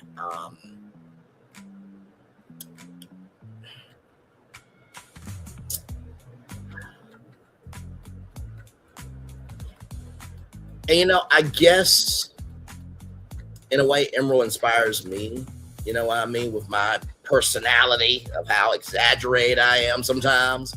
But also, too, he connects to people through food. I connect to people through conversation. And there's nothing like a mouth being full of good food and being able to have good conversation. So, Emeril Lagasse, thank you for all that you have done, all that you are doing, all that you will continue to do. And then we're bringing back Emeril live. Bray, and MM. Okay? We're doing that. We're not getting in the industry, damn it. Okay? It's been far too long. We're not doing it on Food Network. We're doing it in prime time. Damn it. Hell. Moving on. Love you, Emeril, as always, brother. All right, y'all. More Brainley's Virtual Tour Live coming up right from the space right here and right now. Check this out from neon.reviewjournal.com. Here we go. And shout out to Screamscape, because this is where I got it from originally. Take a ride with a witch in Sphere's Wizard 2.0. If you're thinking the Wizard of Oz at the Sphere takes you on a ride now, wait until the 2.0 version, a new ride experience with a witch character. Well, is it the good witch or the bad witch, right? It's being developed for the upgraded Wizard production in September, and fans of Winged Monkeys will also be encouraged by the show's upcoming enhancements. We'll have some fun modification and additions that we'll make for 2.0, including that you're going to go for a ride with a witch and new kinds of flying monkey Sphere. Entertainment Chair and CEO Jim Dolan said Thursday on the company's quarterly earnings call. I think you're going to see that the Pride remains robust in its demand. The Pride has been performing well even during an expected dip in summer business. Dolan said Woz, or Wizard of Oz, Woz rather, Wizard of Oz, could well follow the endurance example set by Cirque's O at Bellagio. That production has sold more tickets than any single residency production in history. 20.2 million is the latest count, and still reportedly sells at about 95%. That's pretty much a hit, ladies and gentlemen. Woz, in the meantime, runs multiple times daily and has sold nearly 3.6 million tickets, generating approximately $450 million in revenue. Now that's huge, because for a while they were not making any money with the Sphere at all. The production's 1-year anniversary is August 28th. The show is performing very well. It is subject to, as basically everything in Vegas is, to seasonality. We're in the middle of summer, which is definitely below season 4. It's still doing very well, Dolan said. I anticipate we can run the Wizard of Oz for a long time, do very well with it. If you look at the show in Las Vegas, which has been running for now over 30 years, it doesn't seem like the appetite for that show has really diminished at all there, rather. Dolan put an ambitious lifespan on Wizard of Oz. I think that Wizard of Oz could easily go for 10 years. He said, playing at other Spheres, occasionally playing in Vegas, etc. Dolan also sharpened the opening timeline for the Rocky Picture Horror Show, which we'll talk about at times with the Wizard of Oz. The exec likes the demographic range covered by the combination. Our plans really are to come out with a new version of the Wizard of Oz sometime, we hope, in September. And then, of course, in March to add in Rocky Horror Picture Show, which will give us the ability to service fans in the daytime and then a more adult audience in the evening. No one said, I think that's going to work very well. Sphere Experiences is turning around theatrical productions much more swiftly than during the Postcard from Earth and Wizard of Oz development periods. Wizard of Oz really took 2 years to make. Rocky Horror Picture Show is going to take less than 12 months. He said we're getting better at it, particularly when it comes to the use of AI, the production techniques that we developed for the Wizard of Oz. Don't reiterate that Sphere Entertainment Productions will run across multiple spheres. The company has a 6,000 capacity Sphere opening in National Harbor near Washington, D.C. by 2030. Construction beginning next year, 2027. The 20,000 capacity Sphere opens on Yas Island between Yas Mall. Shout out to Simba, Dala, and the family. Yas, that meme. If you haven't seen it, it's hilarious. Or in the words of Grinch, fabulous. Which I took, fabulous and made hilarious. But moving on. SeaWorld Abu Dhabi in 2029. Rocky Horror is the company's most adventurous project yet. A low-budget parody musical that grew to international phenomenon with showings at smart art houses. Look at the Rocky Horror Picture Show. I think it's going to be a smash. Just take a step to the left. Dolan said it's a little like movie theaters in a way, in that the content fits the daytime and what you're showing for it. Nobody in Abu Dhabi has seen Rocky Picture Horror Show. I'm wondering how they're going to like that.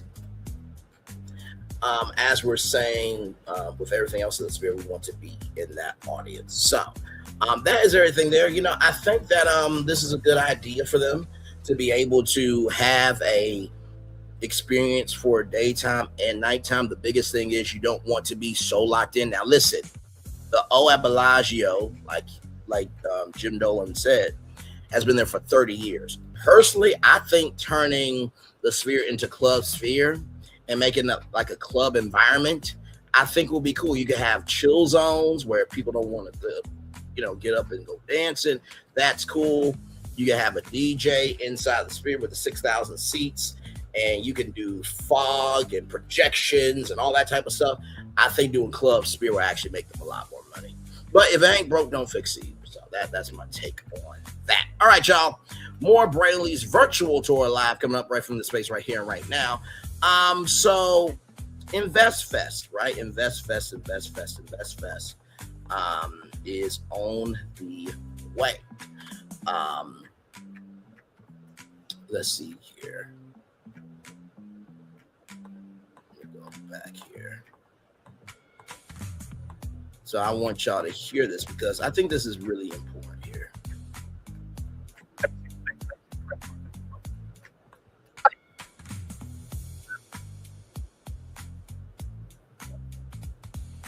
So here we go, y'all. So as you guys know, the guys from Earn Your Leisure were on the Breakfast Club a while back, and I didn't really say anything about this destination because I felt like I just needed more information, right? I just needed more info here. Hang on.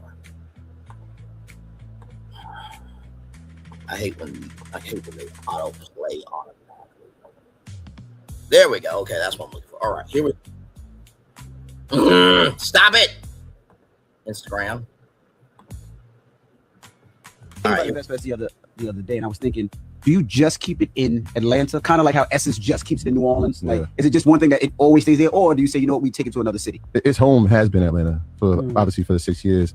We flirted with the idea just because the lack of support that we've gotten from the city of Atlanta has been something that has been puzzling. But we come from grassroots, so we know how to build things from the ground up, get help from our partners and people in the world of business that have helped support the event. It's the epicenter of Black culture, of Black business, of Black entrepreneurship. We had a large fan base there and a large support base there. So it was like, all right, let's do it there. Year one, 4,300 people. All right, well, now we have partners that are from Atlanta. Our other partner, Mike, lives in Atlanta. It made sense to just keep it there. And now it feels like it's part of the city, right? Like in the 90s, like it was different types of events that were synonymous with Atlanta, right? Freak Nick. Say it, Troy. I know you're married, but damn. Let's stay together, man. Come on, right? And so now we got the idea and opportunity to bring a new event there and stay there. And hopefully it does stay there. I mean, that's the idea because it is a central location for a lot. Thinking about InvestFest the other day, and I was thinking, right? So yeah, it has all the things that would be beneficial to be in a city to have that type of event. But it can move. It could definitely. To answer your question, Essence is locked in with the city of New Orleans. So Atlanta is home for now. So what is Atlanta not doing to make sure they're comfortable? Because like you said, Essence knows what Essence Festival, well, I should say New Orleans knows what Essence Festival does for that market, right? Brings millions and millions of business, not just there, but to hotels, to restaurants, and so does InvestFest. $100 million at least. Yeah, so I saw that online. Let's talk about that. According to ChatGPT, Atlanta's done nothing for us, and it's an unfortunate situation, but it's one of these things. I think a lot of times when you're a Black entrepreneur, a lot of things are just expected, like, oh, you got it, like you good, or and it's like if somebody else would come, like a Forbes or somebody like that, then they would roll out the red carpet and do everything. But right, so yeah, it has all the things. Y'all asked the city for it, they've said no to. I mean, it's just a matter when you work. So all right, this is good education because it's like when you work with a city. There's a budget and there's different things that they can do. Subsidies, municipalities. So they can help put up billboards. They can help be a liaison with the center. They can help with the police force. They can help with the budget. They can help with transportation. They can help with rooms at hotels. They can help with so many different things. And that's what happens when a lot of these events. And a lot of these events they have like bidding wars between different cities. And it's like okay, like we know what this economic impact is. Like you said, $100 million. That's what ChatGPT had estimated based off of Now here's the thing, right?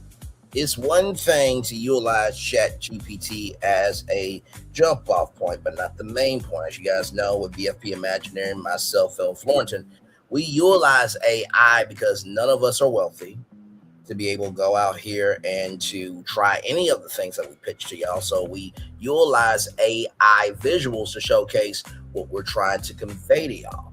But you should always go to an accounting firm,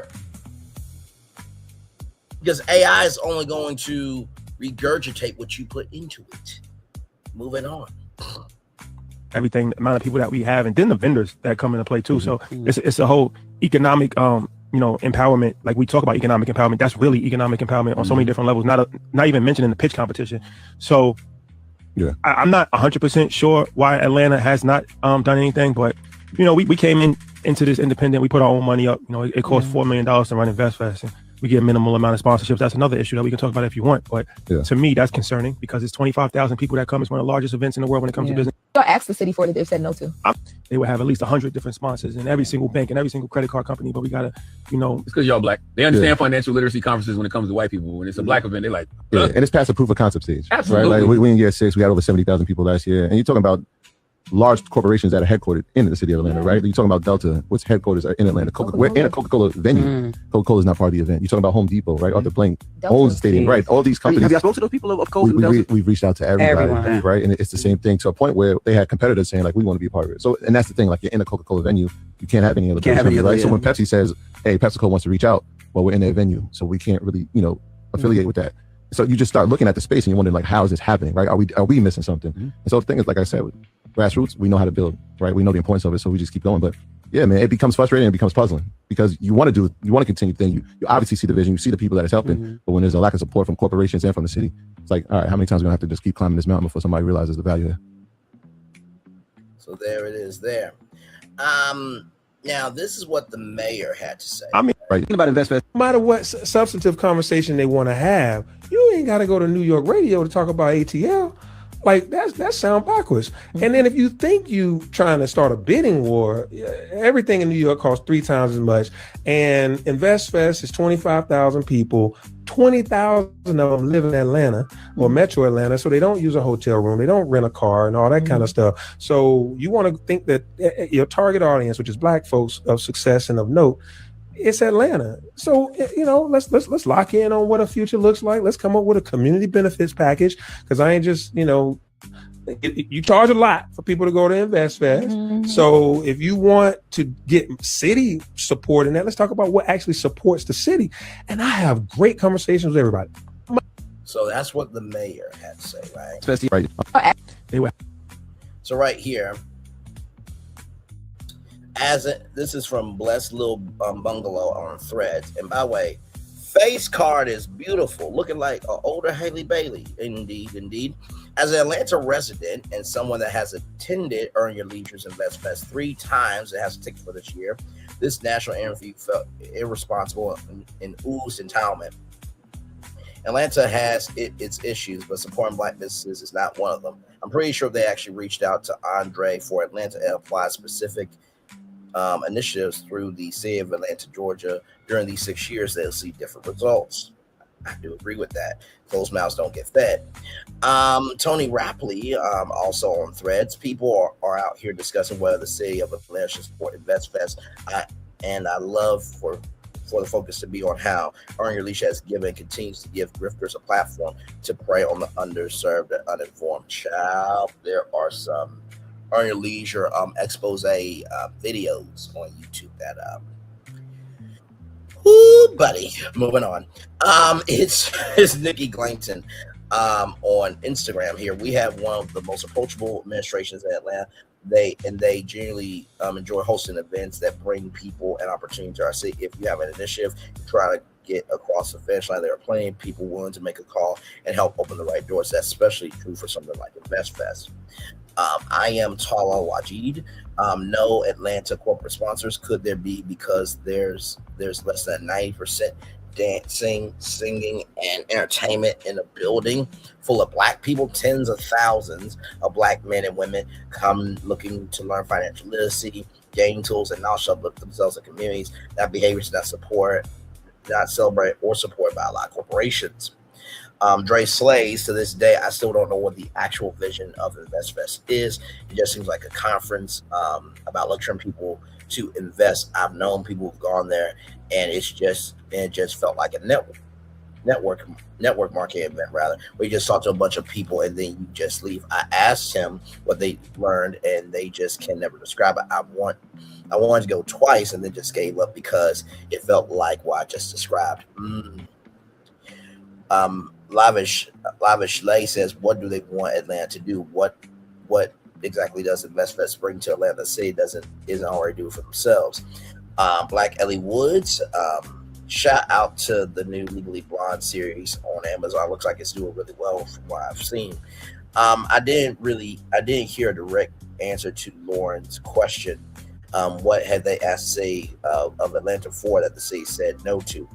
Was he saying that they asked the city for all those things he listed? Sounds like he was saying the city could help, but not that they explicitly asked the city for those things. I've heard the point about private sponsors, but I'm asking about the city. And then right here, Corey English for ATL, earn your leisure, chief of staff to the mayor of Atlanta here. There are plenty of ways to have a meaningful conversation about Atlanta. Going on one of the nation's most influential platforms to criticize one of the nation's most influential cities isn't one of them. Let's talk. Now, I gotta be real. For the chief of staff to say, hold on a second. You going over to a black platform to talk about a black city that allows you to have your event in our city, that ain't good look. Because if we did support you, we would have just said no. Let's see here. Dr. Boyce Watkins of Dr. Boyce Finance. And we never hold the all-black national convention in the same city. We move every year. Okay, I would say to Dr. Boyce Finance, you probably are able to move every year because you have infrastructure for that. You probably, you probably have a infrastructure, right, for that. So here's the thing, right? And this is why I think about this truly. Right now, we heard 25,000 people, right? So I typed in a question. Okay. Just typed in a question.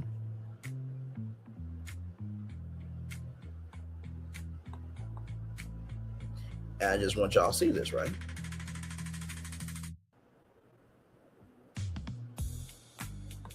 Right here. Okay, right here. In its 30th year running, the festival brought 250,000 people to New Orleans, Louisiana. So the Essence Festival of Culture actually beat out InvestFest. When you think about 25,000 people, and let me just pull up some a stadium real quick here.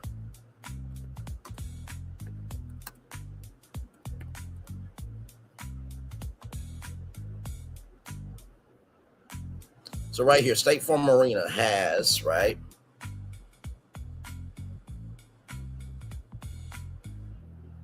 And this is not to reduce InvestFest at all, but we're talking about context, conjecture, and connection here.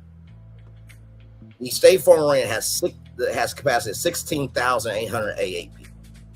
So you have a little bit more people at InvestFest than at the State Farm Arena. Now that is an event, but it's not a fest. Okay. So I think what needs to happen now is that Earn Your Leisure may need to figure out, okay, if we're talking about InvestFest, then let's have a invest real estate section. Let's have a invest consumer packaged goods section. Let's have an invest technology section. If you want to do it like a state fair exhibition where you have different divisions of business and you have invest in this, that, and the third, people can go to those zones and do the brand activations in those zones, and then you have the main stage. Maybe y'all might need an InvestFest director. Actually, let me go to Earn Your Leisure and see if they have any jobs open. Now, like I said, they may not have any jobs open, but I just want to see, right? Because I would think that if you're going on the Breakfast Club, right, that you would potentially have some job openings, right? Now, I'm looking at their website here, not seeing job postings, so I'm gonna do this here.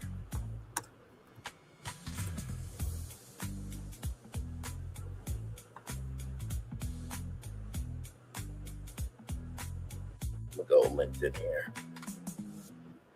No, there's no jobs. Okay. All right, so there's no jobs on LinkedIn either. Okay. But yeah, that's why I would kind of think of that, if you guys really are wanting more for InvestFest, that maybe you guys hire a brand director for InvestFest. And you, first of all, you got to give them creative control. I don't know how, Earn Your Leisure is about control or not, But if you want something different, then you have to allow something different to happen. And like I said, if 20,000 people live in Atlanta, only about 5,000 people, are coming in. I mean, are you making any money at that point? And that's no shade, right? Like 25,000 people is a lot of people. Please don't get it wrong, right? But it's just, in the words of Phaedra Parks, something the buttermilk ain't clean. Shout out to Phaedra Parks. We're going to talk about Housewives tonight and the finale and everything in between, child. Yes, that's my take on Invest Fest, everybody. All right. Now, finally, y'all, this is something new. Saw this morning, and I was like, okay, I definitely want to add this to the show. So we're going to talk about Joe Jackson. Now, personally, I think that trailer of, Joe Jackson movie that Drewski did, I think this might have triggered it, but let's get into it. All right, here we go. So right here from MediaTakeout.com, exclusive new Joe Jackson miniseries will change your views on him. Details. Okay, here we go. Joe Jackson Rehabilitation Project. Now, if somebody's rehabilitating, that usually means that they're alive. Well, they're just, they're building themselves back up, right? I feel like this would be more of a rebrand than a rehabilitation project, right? But that's neither here nor there. Son Marlon Jackson backs bombshell 8-part docuseries to paint late patriarch as a visionary trailblazer. Details. Here we go, y'all. Honey, clear off your timelines rather than grab your tea, because the Jackson family legacy is about to spark one of the biggest debates in entertainment history. Media Takeout can exclusively confirm that 8-part docuseries aiming to completely overhaul the public image of late family patriarch Joe Jackson is officially in the works. Streaming platform Black Prime, which Black Prime is this platform right here. Okay, so this is Black Prime. Never really heard of them before, but this is the platform here. Black Prime is a subscription on-demand video company that offers multicultural content to a diverse audience worldwide. You can watch as much as you want, whenever you want, without a single commercial, all for one low price, or you can choose one of our pay-per-view virtual booths or other live events we will be bringing to you soon. Okay, so it's about $6.99 a month. That is a low fixed monthly fee of $6.99 a month. Back to this. Streaming platform Black Prime has teamed up directly with founding Jackson 5 member Marlon Jackson for the new multi-part series titled The Manager, the Mythology, the Legend. Now, no, I can't do that. I was going to say, now, if Drewski does this series before the Jacksons and does it as a mockumentary, well, I whooped Michael because he was a rambunctious child. But I really whooped him because I want to be a rambunctious child, because I didn't get the opportunity. I just hated Michael. Like if Drewski did the series before the Jacksons, I would actually watch it and review it, like no cap, because when he dropped that trailer during the BET Awards, I'm like, Drewski, you don't get your ass whooped. Like Drewski's on the level of Nephew Tommy, where when Nephew Tommy says, this is Nephew Tommy Riley from the Steve Harvey Morning Show. It's like, I got you in real life. Okay? Wherever you are, I'm going to be at. Now, thankfully, nobody's crossed over to go on Ready to Love, get back in Nephew Tommy. Thank God. Like, we got to say the parameters here, okay? And honey, if you I want to paint your beautiful wife as a canvas. One of the funniest prank phone calls ever from Nephew Tommy. And honey, if you thought you knew the story of the man who created the world's greatest musical dynasty, Arnold says it's time to rewrite the history books, allegedly. he was demonized. Marlon steps up to defense. For decades, public perception of Joe Jackson has been defined by long-standing accusations of severe discipline, strict control, and physical abuse while managing the careers of Michael, Janet, and the Jackson Five. However, sources close to the production reveal that members of the family feel Joe has been unfairly and demonized in recent media portrayals. They couldn't say Drewski's name, though, including Broadway's MJ the Musical, The Musicale, and upcoming Hollywood biopics. The Jackson family signed off the one from Lionsgate, so why this now, right?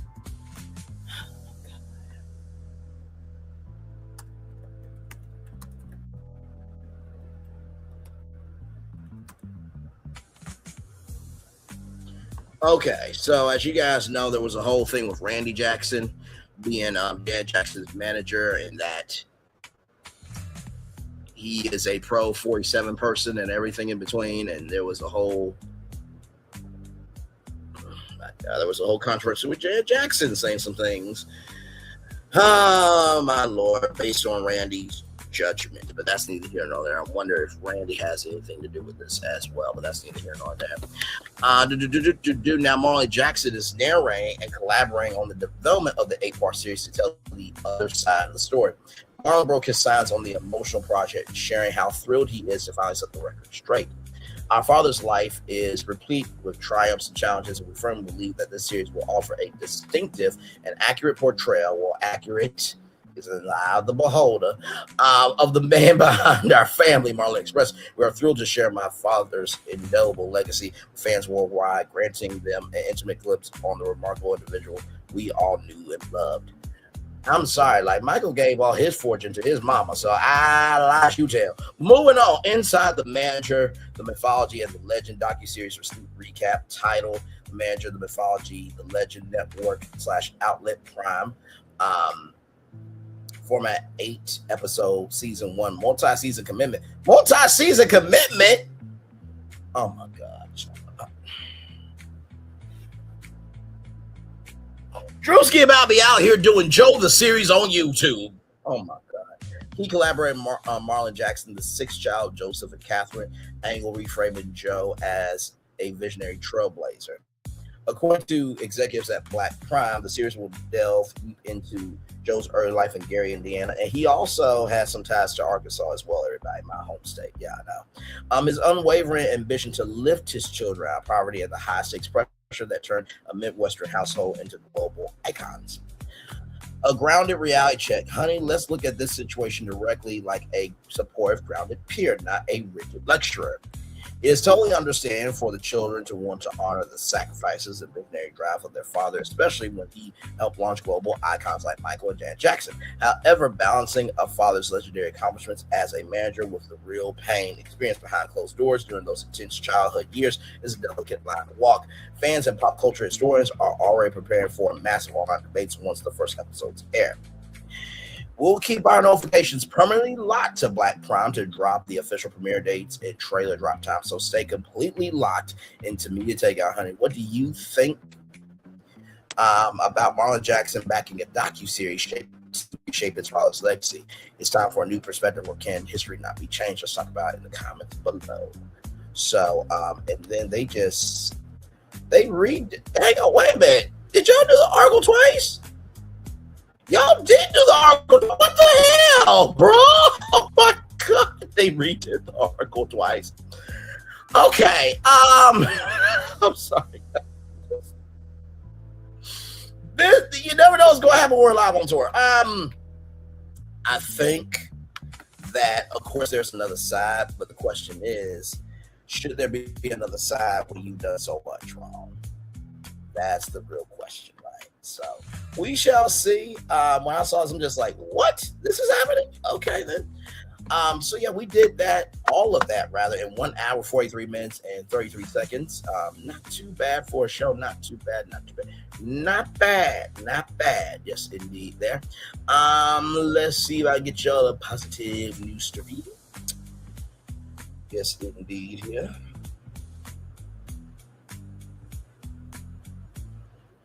Now, here is something good. It's not gonna last long. But here's something good, everybody. Okay, here we go.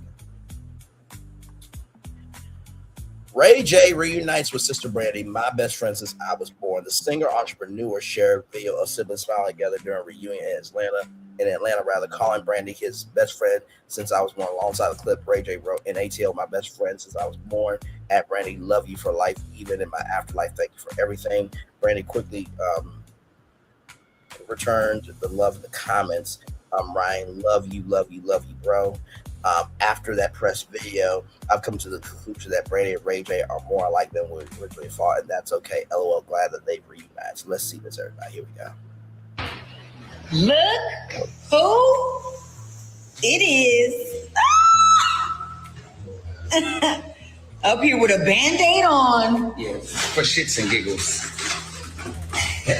What is going on? I don't even know. I don't even want to know. But just for shits and giggles. But I just love this guy.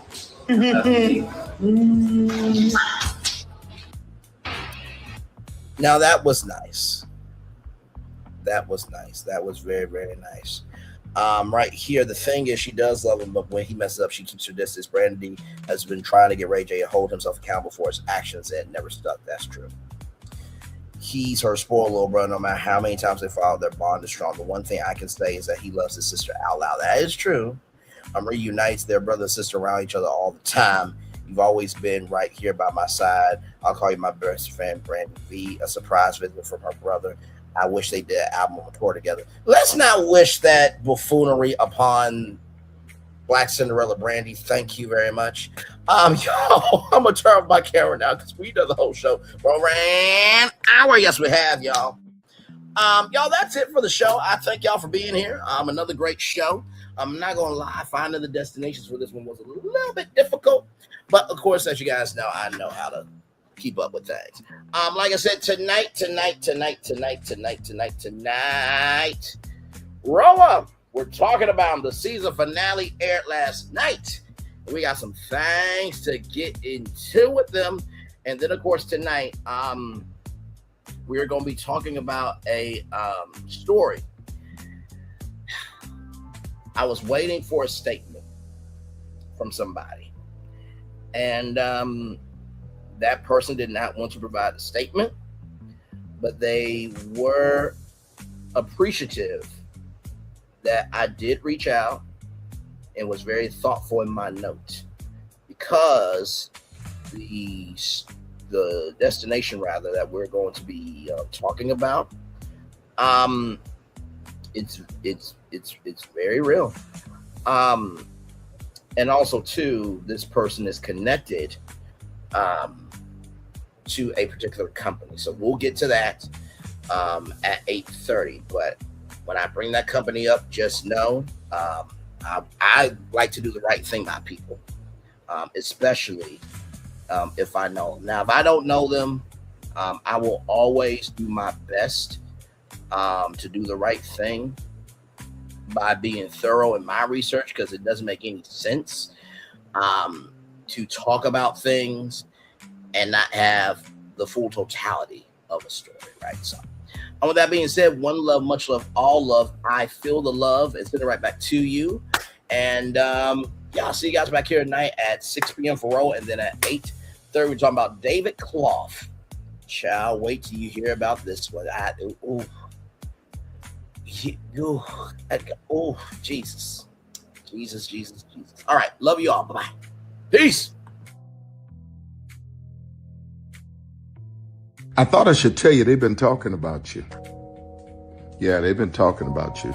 They've been talking about the fact that they've done everything they could to stop you and everything they could to block you, but you still win. They've been talking about the fact that they have undermined your success and they have tried to sabotage your seasons, but you keep winning.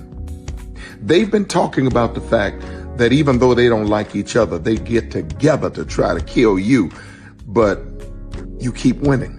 They've been talking about the fact that you were voted least likely to succeed, but like cream, you keep rising to the top. They've been talking about how they tried to burn your world down, but like the phoenix, You rose from the ashes. They've been talking about you. And you know what they say? Oh, she's just lucky. He's just lucky. But no, you ain't lucky. You're anointed. You got something on you. You got favor on you. You got power on you. You were born to win. Now they can call it luck, but it's grace. They can call it luck, but it's favor. But whatever they call it, it doesn't matter, because you know what God calls you? Do you know what God calls you? A winner. I thought I should tell you, they've been talking about you. Yeah, they've been talking about you. They've been talking about the fact that they've done everything they could to stop you and everything they could to block you, but you still win.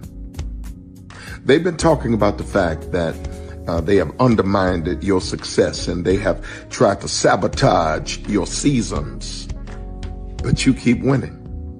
They've been talking about the fact that even though they don't like each other, they get together to try to kill you, but you keep winning. They've been talking about the fact that you were voted least likely to succeed, but like cream, you keep rising to the top. They've been talking about how they tried to burn your world down, but like the phoenix, you rose from the ashes. They've been talking about you. And you know what they say? Oh, she's just lucky. He's just lucky. But no, you ain't lucky. You're anointed. You got something on you. You got favor on you. You got power on you. You were born to win. Now they can call it luck, but it's grace. They can call it luck, but it's favor. But whatever they call it, it doesn't matter, because you know what God calls you? Do you know what God calls you? A winner. I thought I should tell you, they've been talking about you. Yeah, they've been talking about you. They've been talking about the fact that they've done everything they could to stop you and everything they could to block you, but you still win. They've been talking about the fact that they have undermined your success and they have tried to sabotage your seasons, but you keep winning. They've been talking about the fact that even though they don't like each other, they get together to try to kill you, but you keep winning. They've been talking about the fact that you were voted least likely to succeed, but like cream, you keep rising to the top. They've been talking about how they tried to burn your world down, but like the phoenix, you rose from the ashes. They've been talking about you. And you know what they say? Oh, she's just lucky. He's just lucky. But no, you ain't lucky. You're anointed. You got something on you. You got favor on you. You got power on you. You were born to win. Now they can call it luck, but it's grace. They can call it luck, but it's favor. But whatever they call it, it doesn't matter, because you know what God calls you? Do you know what God calls you? A winner. I thought I should tell you.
Come with me if you want to live. A more delicious life. Oh, maybe we should get in the van. In this world, we don't get to control much. The past, male pattern baldness. Leggies. Got one right now. The urge to puff that bubble wrap. But there is one thing we do get to choose every single day. What we eat. Welcome to the Sonic Department of Research and Deliciousment. We have everything you want, didn't know you wanted, and some things you didn't know were possible. Because we believe if you're not having fun, you're not living free. So come on, let's live a little. Prepare for a journey beyond imagination, beyond belief, beyond anything you've experienced before. Universal Epic Universe, a new theme park where you'll step through extraordinary portals to 5 immersive worlds. Prepare for a cosmic voyage of discovery, an isle of fire-breathing excitement, a shadowy world of monsters and mystery, new wonders in the wizarding world, and a new way to play. Plus the splendor of a magnificent resort hotel overlooking the park. It's all new excitement at Universal Orlando Resort. A week's worth of vacation thrills with 4 amazing theme parks, a variety of spectacular themed hotels, and incredible dining and entertainment. It's all at Universal Orlando Resort, where you'll find new adventures every day. Explore the astonishing worlds of Universal Epic Universe at Universal Orlando Resort. Because here's the thing, a good streamer can find other content. Because here's the thing, a good streamer can find other content. Because here's the thing, a good streamer can find other content. Because here's the thing, a good streamer can find other content. Because here's the thing, a good streamer can find other content. Because here's the thing, a good streamer can find other content. Because here's the thing, a good streamer can find other content. Because here's the thing, a good streamer can find other content. Because here's the thing, a good streamer can find other content. I've been moving on my own accord, covering Black culture. There is more to life. I heard that, friend. Braylon, shout out to Braylon. Make sure y'all go follow Braylon in case y'all haven't. I love your content. I have been moving on my own accord, covering Black culture. There is more to life. I heard that, friend. Braylon, shout out to Braylon. Make sure y'all go follow Braylon in case y'all haven't. I love your content. I have been moving on my own accord, covering Black culture. There is more to life. I heard that, friend. Braylon, shout out to Braylon. Make sure y'all go follow Braylon in case y'all haven't. I love your content. Child, Braylon been over there doing his thing, minding his GD business, staying out of trouble, trying to get the folks some positive stuff to talk about. Besides lying all the damn time. Child, Braylon been over there doing his thing, minding his GD business, staying out of trouble, trying to get the folks some positive stuff to talk about. Besides lying all the damn time. Child, Braylon been over there doing his thing, minding his GD business, staying out of trouble, trying to get the folks some positive stuff to talk about. Besides lying all the damn time. Child, Braylon been over there doing his thing, minding his GD business, staying out of trouble, trying to get the folks some positive stuff to talk about. Besides lying all the damn time. Child, Braylon been over there doing his thing, minding his GD business, staying out of trouble, trying to get the folks some positive stuff to talk about. Besides lying all the damn time. Child, Braylon been over there doing his thing, minding his GD business, staying out of trouble, trying to get the folks some positive stuff to talk about. Besides lying all the damn time. Child, Braylon been over there doing his thing, minding his GD business, staying out of trouble, trying to get the folks some positive stuff to talk about. Besides lying all the damn time.